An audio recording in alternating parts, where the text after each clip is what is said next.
Peraí, desculpe interromper esse vídeo, mas é que eu continuo censurado pelo STF. Além deles cancelarem o meu passaporte, congelarem todas as minhas contas bancárias e bloquearem as minhas redes, agora eles também querem proibir os meus vídeos no Brasil. Você pode continuar me acompanhando seguindo o meu segundo canal, que é o canal de cortes. E se quiser ter acesso a todas as minhas postagens para sempre, deve se inscrever no meu Locals, que funciona de uma forma parecida com o Facebook ou o Twitter. Todos os links estão aqui na descrição. Entra lá, senão você vai ficar desinformado e aí eles vão vencer. Nosso Senado, deixa eu abrir uma notícia aqui. É isso que eu queria. Vamos lá. É isso aqui eu queria falar do senador Jorge Seife. Que é para quem não conhece o senador Jorge Seife, ele foi secretário de pesca do governo Bolsonaro e se elegeu senador por Santa Catarina e ele está sendo julgado hoje pelo TRE de Santa Catarina. E ele pode perder o seu mandato. Tá? A gente tá aqui a notícia. O Tribunal Regional de Santa Catarina, o TRE de Santa Catarina, dará continuidade hoje às 17 horas ao julgamento do senador Jorge Seife, que enfrenta acusações de abuso de poder econômico durante a campanha eleitoral. A sessão anterior se encerrou com 2 votos favoráveis ao senador, reforçando a ausência de evidências concretas nas denúncias apresentadas. O Ministério Público Federal, após uma investigação detalhada, que se estendeu desde fevereiro, o Ministério Público Federal concluiu pela total inocência do senador e sugeriu o arquivamento da ação por considerar as acusações da parte autora como ilações infundadas e sem o suporte de provas necessárias. Adicionalmente, o Ministério Público Federal aponta a possibilidade de litigância de má-fé. Ele pede a condenação de litigância de má-fé pela coligação da esquerda, que moveu a ação contra o Seife. O senador Seife é reconhecido pela atuação dele. O ranking dos políticos colocou o Seife como o 9º melhor parlamentar de todo o Brasil, incluído deputados e senadores. O 9º. São 513 mais 81 e ele é o 9º. Apesar das expectativas apontarem para a não cassação do Seife, e hoje a expectativa é essa, há uma intensa pressão da esquerda com campanhas online pedindo a sua cassação e relatos de influência política, de ligação de autoridades do período Jurássico sobre os julgadores. Uma eventual cassação do senador, dada a fragilidade das acusações, isso pode indicar que a temperatura não está esfriando. Em outras palavras, se o Seife for cassado, é sinal de que a chapa ainda está muito quente ou ainda está esquentando mais. Isso que é um termômetro. Eu trouxe essa pauta por esse motivo. Se ele não for cassado, como eu acho que vai ser o caso, isso também, por outro lado, mostra um pouco de perda de força do movimento de expurgo. Vejam, no início desse ano, com a cassação do Dallagnol, a esquerda estava na impressão de que eles iam caçar todo mundo. Era esse o plano deles. Né? Não tinha um deputado, senador chamado bolsonarista, que não tivesse uma ação no TSE. O Dallagnol, mas todo mundo tinha certeza da cassação da Zambelli, etc. E por aí vai.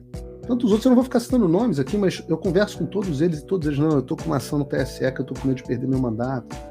O clima era esse. Os advogados dizendo, olha, está complicado.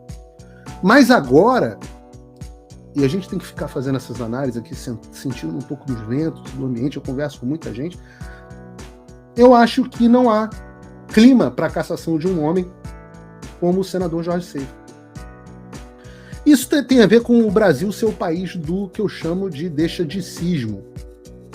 Isso é uma coisa que funciona para os dois lados no Brasil. O Brasil fica numa zona meio temperada da política mundial, porque né, quando tem governo, ditadura militar, não foi ditadura, foi dita branda. Aí quando tem a esquerda não é no mesmo nível da Venezuela. É porque o país é o país do deixa-de-cismo. Isso é um dos componentes.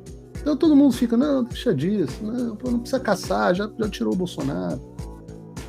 Mas também tem um clima que mudou no Senado. O Pacheco mudou claramente de posição. Por que ele mudou? Ora, um lado tem a ver com ele, o fato dele estar politicamente morto. Pacheco não se elege senador nunca mais na vida dele. Com sorte, se elege deputado federal. Ele sabe disso. Mas tem também a questão da traição.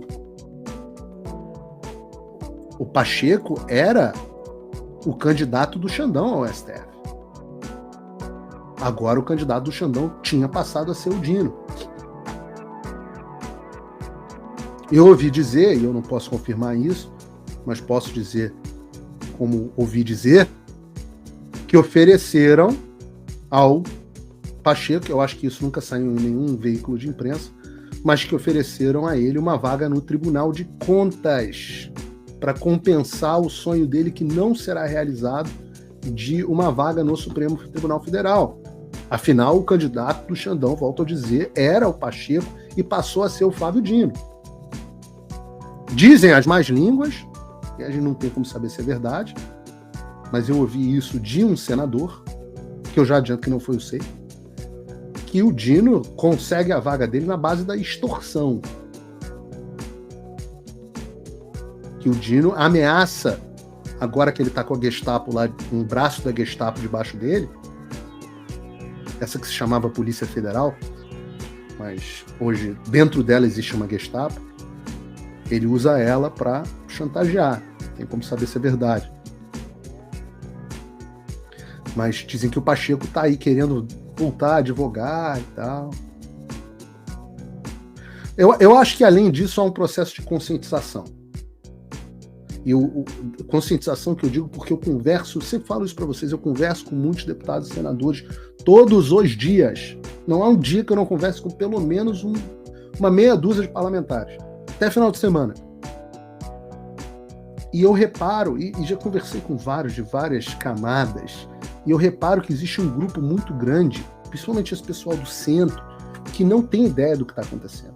E agora, quando o STF começa a querer decidir marco temporal, aborto, drogas, contrariando o Congresso, quando eles começam a querer empurraram o Zanin, o Senado ficou ali meio, tá bom, advogado do Lula, passou. Aí fala, bom, se passa Zanin, passa Bessias, passa Dino, passa Boiada. Aquele clima, né? E o Senado começou a ficar ressabiado. Cadê meu Pacheco? Cadê a minha contrapartida? Embora digam também que quem manda hoje no Senado já é o Alcolumbre. Pacheco não manda tanto assim, não.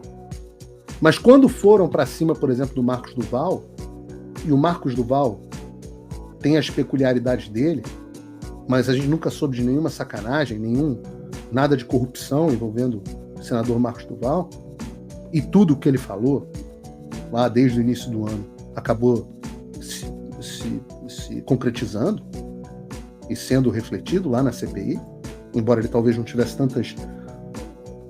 tanta substância para comprovar o que ele queria. Mas quando foram para cima dele, vocês imaginam, né? O Marcos Duval teve gabinete revirado, contas bloqueadas, está até hoje sem rede social, celular apreendido, senador da República.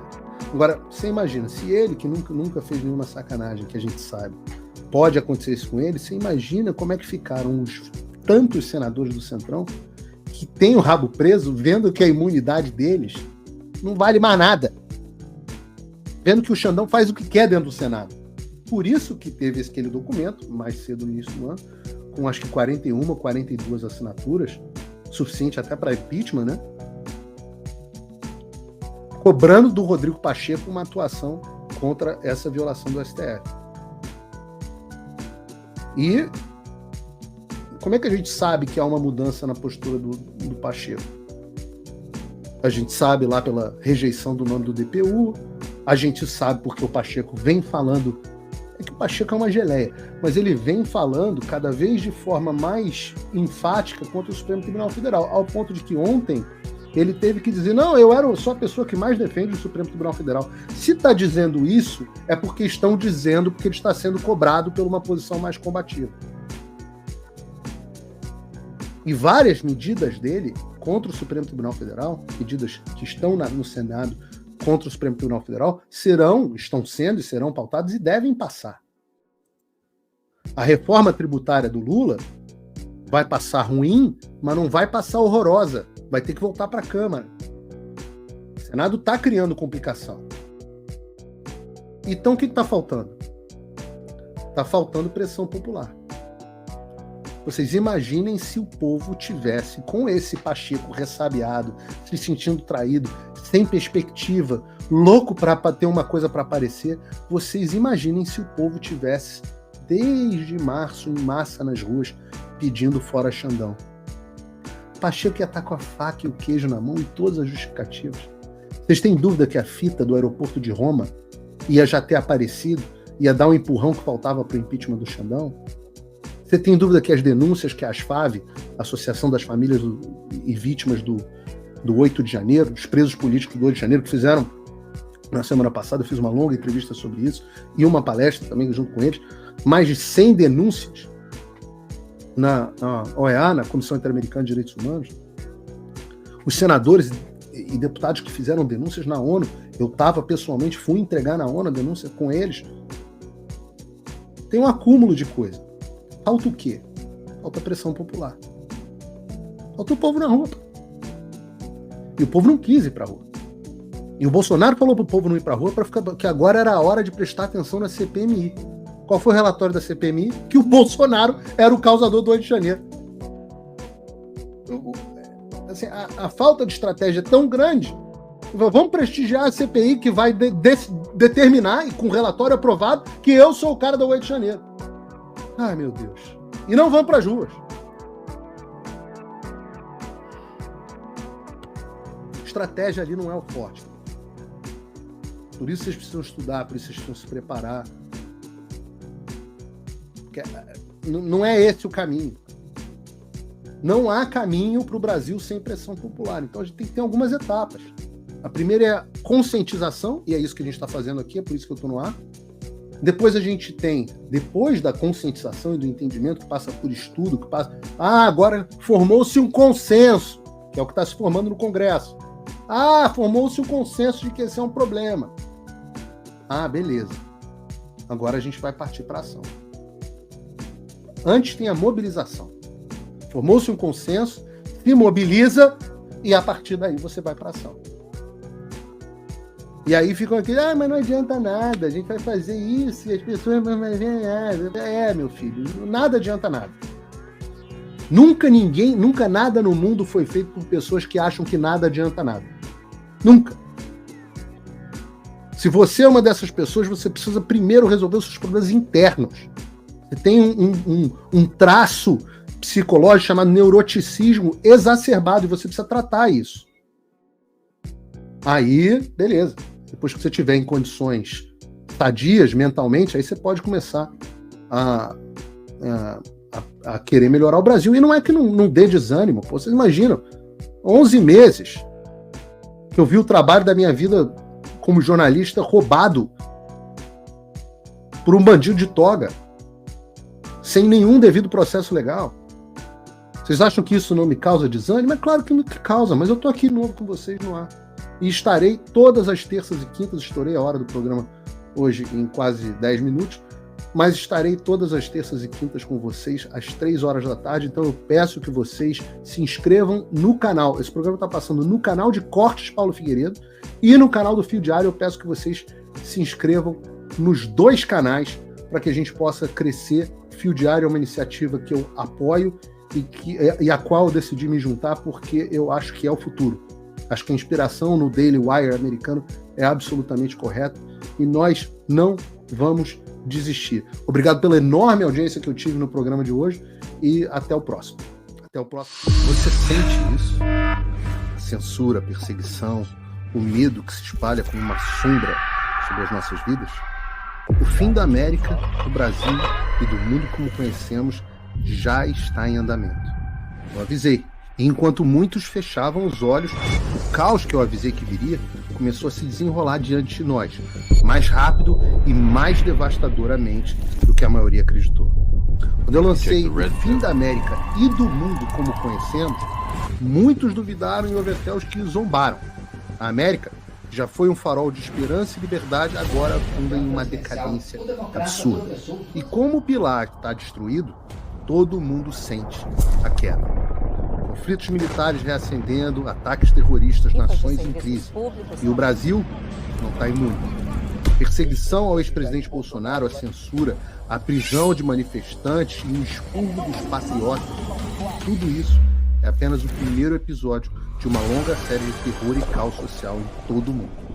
Eu avisei. Com todas as forças eu gritei sobre o que estava por vir. Fui perseguido, cancelado, demitido e censurado. Mas eu continuo aqui. Eu não vou recuar. Eu estou aqui para te preparar para o que ainda está por vir. A tempestade que se aproxima é devastadora, mas juntos podemos resistir. Podemos ser um farol em um mar de escuridão. O fim da América e do mundo como conhecemos não é apenas o maior curso de política atual já ministrado no Brasil, é também o seu manual de sobrevivência em meio ao caos. Quem já acessou, está preparado. Quem se formou, sabe o que está por vir e já está reagindo. Eu estou abrindo talvez uma última turma desse que se tornou o maior curso de política atual do Brasil, com 5.000 alunos. Porque quanto mais pessoas se prepararem, mais nós teremos a chance de vencer. Clique no link agora. A tempestade já chegou. E a hora de sabermos como sobreviver é agora. Porque quando o mundo desmoronar, a informação terá a sua maior defesa. Só o conhecimento liberta e cidadãos informados não são escravizados. Clique no link e faça parte do grupo de mais de 5.000 sobreviventes. Estamos te esperando.